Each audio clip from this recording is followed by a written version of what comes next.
नमस्कार प्यारे विद्यार्थियों, स्वागत है आप सभी का। आइए देखते हैं कक्षा 9 गणित अध्याय 15 जिसका नाम है प्रायिकता।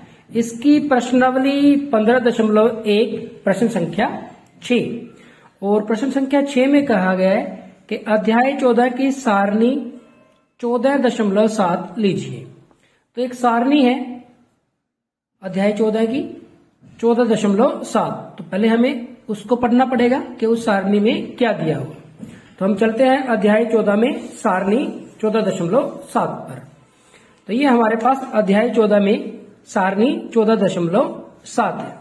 तो यहाँ पे जो उदाहरण है इसमें कहा गया है कि एक अध्यापिका 2 सेक्शनों के विद्यार्थियों के प्रदर्शनों का विश्लेषण 100 अंक की गणित की परीक्षा लेकर करना चाहती है। उनके प्रदर्शनों को देखने पर वह यह पाती है कि केवल कुछ ही विद्यार्थियों के प्राप्तांक 20 से कम हैं और कुछ विद्यार्थियों के प्राप्तांक 70 या इससे अधिक है। अतः उसने विद्यार्थियों को 0 से 20, 20 से 30, इस तरह से 60 से 70 और 70 से 100 जैसे विभिन्न माप वाले अंतरालों में वर्गीकृत करने का निर्णय लिया। तब उसने निम्नलिखित सारणी बनाई। तो ये उसने सारणी बना दी अध्यापिका ने। क्या इसमें क्या है कि अंक हैं जो 0 से 20 तक कितने विद्यार्थियों के हैं? 7 विद्यार्थियों के। 20 से 30 10 विद्यार्थियों के, 30 से 40 10 विद्यार्थियों के, 40 से 50 20 विद्यार्थियों के, 50 से 60 20 विद्यार्थियों के, 60 से 70 15 विद्यार्थियों के, 70 और उससे अधिक हैं कितने के? 8 विद्यार्थियों के। तो ये हमारे पास कुल योग 90, यानी कि जो 2 सेक्शनों के कुल विद्यार्थी हैं उनकी संख्या कितनी है? 90 विद्यार्थी हैं कुल विद्यार्थी। अब इस सारणी के बेस पे हमें जो हमारा क्वेश्चन नंबर 6 है उसमें जो प्रश्न पूछे गए हैं उनका आंसर देना है, उनका हल निकालना है। तो यहाँ पे जो पूछे गए प्रश्न है ये हमने सारणी यहां बना ली है। इसमें पहला प्रश्न पूछा गया है कि गणित की परीक्षा में एक विद्यार्थी द्वारा 20% से कम, यहां पे से कम अंक प्राप्त करने की प्रायिकता ज्ञात कीजिए। तो गणित की जो परीक्षा हुई है उसमें किसी विद्यार्थी द्वारा 20% से कम अंक प्राप्त करने की प्रायिकता हमें ज्ञात करनी है। अब देखो, जो हमारा जो पेपर था वो कितने नंबर का था? 100 नंबर का था। तो 100 नंबर का 20% कितना होगा? 20% यानी कि 20/100, तो यानी कि 20, यानी कि 20 से अंक वाले कम वाले कितने विद्यार्थी हैं? अभी देखो 0 से 20 में आ जाएंगे वो 20 से कम वाले, ये 7 विद्यार्थी हैं। तो अब यहीं पे हम इसको हल कर देते हैं कि प्रायिकता है हमारे पास पहले प्रश्न के लिए। प्रायिकता सबसे पहले आप फॉर्मूला लिखोगे, अनुकूल परिणामों की संख्या बटे में कुल संभव परिणामों की संख्या। अब देखो अनुकूल परिणाम कितने हुए? क्योंकि 20% से कम वाले विद्यार्थी हमें चाहिए थे, तो वो हमारे पास 7 है। तो अनुकूल परिणाम हुए 7 बटे में कुल संभव परिणाम। कुल कितने विद्यार्थी हैं? ये देखो इनका योग 90 है, तो कुल विद्यार्थी हमारे पास 90 है, तो ये हमारे पास 90 आ जाए। तो प्यारे बच्चों ये इसका आंसर आ गया। आपको क्या करना है, क्योंकि हमने बहुत सारे क्वेश्चन कर चुके हैं, आप सबसे पहले लिखेंगे अनुकूल परिणामों की संख्या बराबर है 7, कुल संभव परिणामों की संख्या बराबर है 90, फिर प्रायिकता बराबर है अनुकूल परिणामों की संख्या बटे में कुल परिणामों की संख्या, और फिर आ जाएगा 7 बटे में 90। ये हमारे पास इसका हल आ जाएगा। ठीक इसी तरह से इसमें दूसरा भाग है। इसमें कहा गया है कि एक विद्यार्थी द्वारा 60 या इससे अधिक अंक प्राप्त करने की प्रायिकता ज्ञात करनी है। अब देखो क्या है, 60 या इससे अधिक। अब देखो 60 और 70 वाले भी आएंगे इसमें, क्योंकि 60 से ऊपर ही है वो, और 70 से ये भी आएंगे क्योंकि ये भी तो 60 से ज्यादा ही होंगे। तो 60 से 70 वाले भी आएंगे और 70 से अधिक वाले भी आएंगे, यानी कि इसमें 15 भी आएंगे और 8 भी आएंगे। तो इन दोनों का जोड़ आ जाएगा अनुकूल परिणामों की संख्या दूसरे भाग के लिए। तो दूसरे भाग के लिए अगर आप लिखना चाहो तो लिख सकते हो कि अनुकूल परिणामों की संख्या, या आप इस तरह से पहले भाग में भी लिख लेंगे। अब देखो 60 या इससे अधिक, तो इसमें 60 से 70 वाले 15 हो गए, और 70 या इससे ज्यादा वाले 8 हो गए, 15 और 8 23 हो गए। और कुल संभव परिणामों की संख्या, हमारे पास कुल संभव परिणाम कितने हैं? 90। तो हम लिख देंगे प्रायिकता बराबर है, फॉर्मूला लिख देंगे अनुकूल परिणामों की संख्या बटे में कुल संभव परिणामों की संख्या। तो ये हमारे पास आ जाएगा 23 बटे में 90। तो प्यारे बच्चों ये इसका आंसर आ जाएगा। तो बिल्कुल सिंपल क्वेश्चन है, बस आपकी अंडरस्टैंडिंग ठीक होनी चाहिए इन क्वेश्चंस के लिए। प्यारे बच्चों आगे बढ़ते हैं प्रश्न संख्या 7 की तरफ, और ये भी एक बहुत आसान क्वेश्चन है। इसमें कहा गया कि सांख्यिकी के बारे में विद्यार्थियों का मत जानने के लिए 200 विद्यार्थियों का सर्वेक्षण किया गया। कितने विद्यार्थियों का सर्वेक्षण किया? 200 विद्यार्थियों का। प्राप्त आंकड़ों को नीचे दी गई सारणी में लिख लिया गया है, और उसको नीचे सारणी में लिख लिया गया है। ये मत है और विद्यार्थियों की संख्या, मतलब पसंद करते हैं, किसको पसंद करते हैं? सांख्यिकी को। सांख्यिकी को कितने विद्यार्थी पसंद करते हैं? 135 विद्यार्थी। और कितने विद्यार्थी हैं जो सांख्यिकी को पसंद नहीं करते हैं? वो है 65 विद्यार्थी। अब ये पसंद करने वाले, ये नापसंद करने वाले, और कुल विद्यार्थी हमारे पास कितने हैं? कितने का सर्वेक्षण किया गया है? 200 का। तो ये कुल हमारे पास 200 है।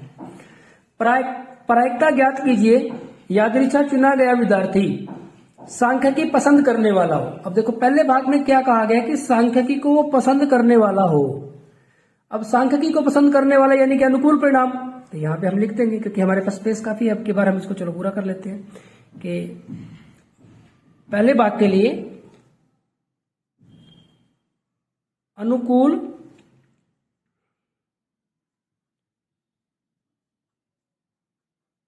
परिणामों की संख्या, अनुकूल परिणामों की संख्या हमारे पास, क्योंकि पसंद करने वाले की बात की है और पसंद करने वाले हमारे पास 135 हैं, और कुल संभव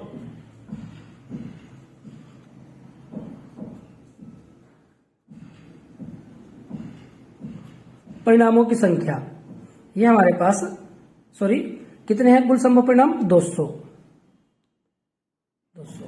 क्योंकि जब हम कोई भी विद्यार्थी चुनेंगे तो कोई सा भी चुना जा सकता है, तो 200 में से कोई सा भी चुना जा सकता है।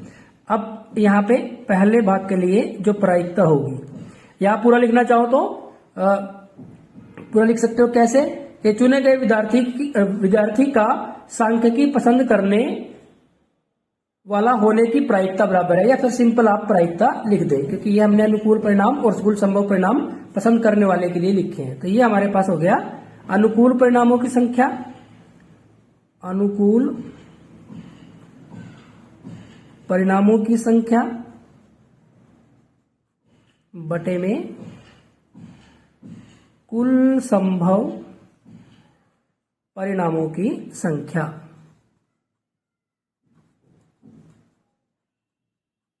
ये आ जाता है हमारे पास। अब आप देखेंगे कि अनुकूल परिणाम कितने हैं?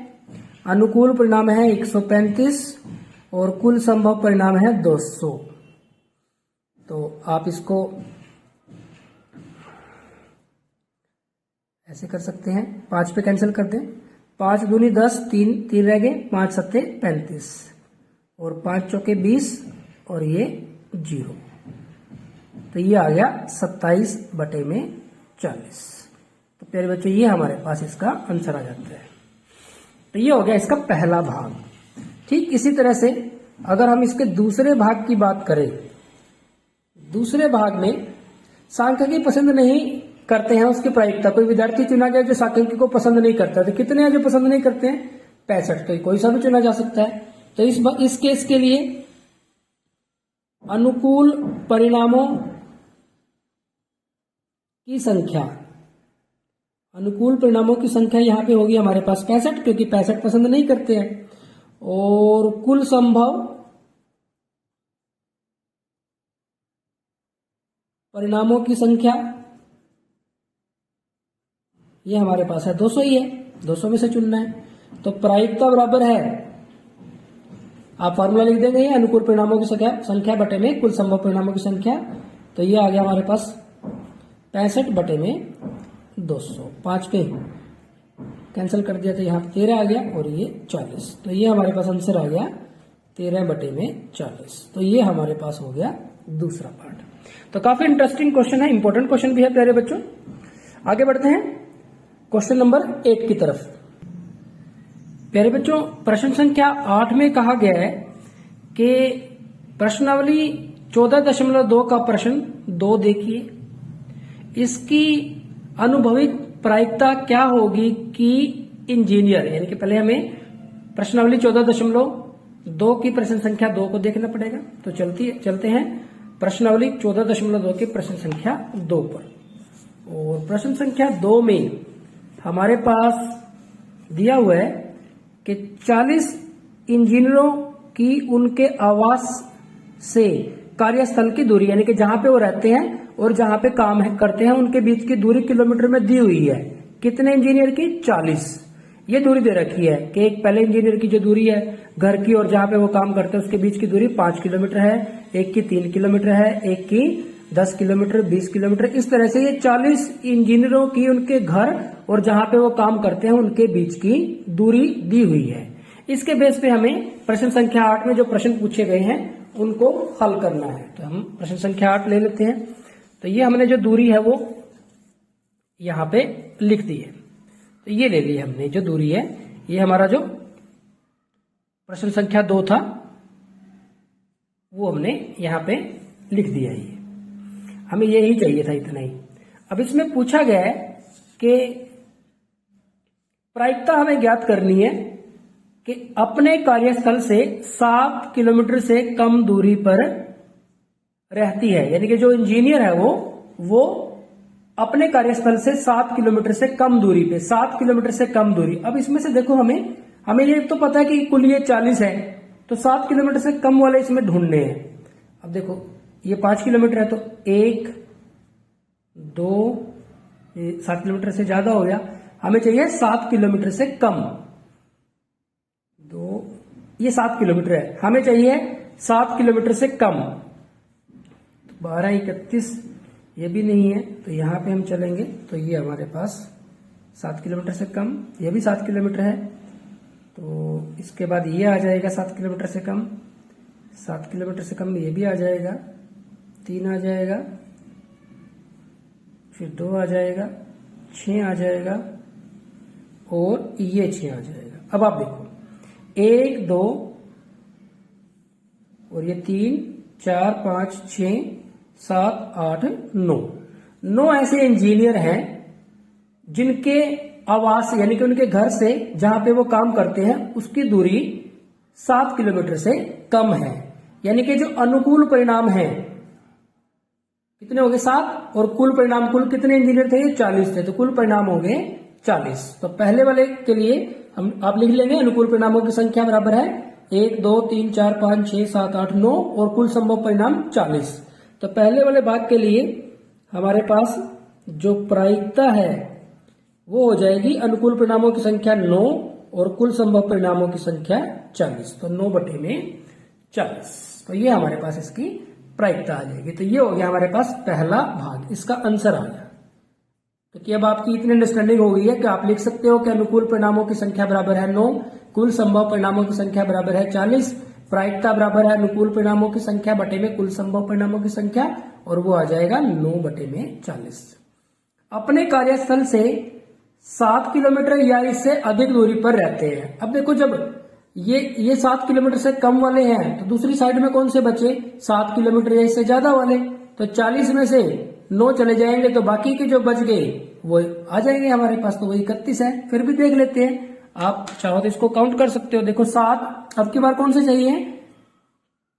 7 किलोमीटर या इससे अधिक, या तो 7 किलोमीटर हो या इससे अधिक हो, 7 या 7 से ज्यादा। 1, 2, 3, 4, 5, देखो 7 या 7 से ज्यादा, 7 भी है तो 1, 2, 3, 4, 5, 6, 7, 8, 9, 10, 11, 12, 13, 14, 15, 16, 17, 18, 19, 20, 21, 22, 23, 24, 25, 26, 27, 28, 29, 30 और ये 31। तो दूसरे भाग के लिए हमारे पास जो प्रायिकता है, अनुकूल परिणाम हो गए 31 और कुल संभव परिणाम हो गए 40। तो ये हमारे पास इसका आंसर आ गया दूसरे भाग का। तीसरे भाग में कहा गया है अपने कार्यस्थल से 1/2 किलोमीटर यानी कि आधा किलोमीटर या इससे कम दूरी पर हो, या तो आधा किलोमीटर या फिर इससे कम दूरी पर हो। अब देखो इसमें जो कम से कम दूरी है, आप देखो 5, 3 ये तो ज्यादा ही हो गए। सबसे जो कम दूरी है वो यहाँ पे 2 किलोमीटर है। उसने कहा 1/2 किलोमीटर, 1/2 किलोमीटर यानी कि आधा किलोमीटर। या तो उसके घर और जहां पे वो काम करता है उसके बीच की दूरी आधा किलोमीटर हो या इससे भी कम हो। तो ऐसा तो कोई है ही नहीं। कम से कम दूरी कितनी है? 2 किलोमीटर। तो यानी कि सारे के सारे आधा किलोमीटर से ज्यादा दूर है, रहते हैं जहां पर वो काम करते हैं उससे। तो ऐसा तो कोई है ही नहीं है। तो इस वाले तीसरे वाले भाग के लिए जो आपके अनुकूल परिणामों की संख्या है, अनुकूल परिणामों की संख्या, अनुकूल परिणाम यानी कि कितने ऐसे इंजीनियर हैं जो आधा किलोमीटर या इससे कम दूरी पर रहते हैं। तो ऐसा तो कोई है ही नहीं है, क्योंकि ये तो देखो दूरी सारे की सारी आधा किलोमीटर से तो ज्यादा ही है, 1 किलोमीटर से भी ज्यादा है, 2 किलोमीटर से शुरू हो रही है। तो ऐसा कोई है ही नहीं है। तो अनुकूल परिणामों की संख्या कितनी होगी? 0। और कुल संभव परिणामों की संख्या, कुल संभव परिणामों की संख्या, ये आप सभी में लिखेंगे। मैंने पहले 2 में नहीं लिखा है तो उसमें भी लिखेंगे आप। तो कुल संभव परिणाम तो 40 है ही, तो 40 में से कोई सा भी हो सकता है। तो प्रायिकता बराबर है अनुकूल परिणामों की संख्या बटे में कुल संभव परिणामों की संख्या, 0 बटे में 40। तो इसका आंसर आ जाएगा 0, क्योंकि कोई भी ऐसा इंजीनियर नहीं है जो आधा किलोमीटर या इससे कम दूरी पर रहता हो या रहती हो, जैसे इसने रहती हो लिखा हुआ है। तो प्यारे बच्चों, ये हो गया हमारे पास प्रश्न संख्या 8। आज के इस वीडियो लेक्चर में इतना ही। लगातार प्रैक्टिस करते रहिए, क्योंकि जितनी ज्यादा आप प्रैक्टिस करेंगे उतने ही ज्यादा आप परफेक्ट होंगे। Thank you very much.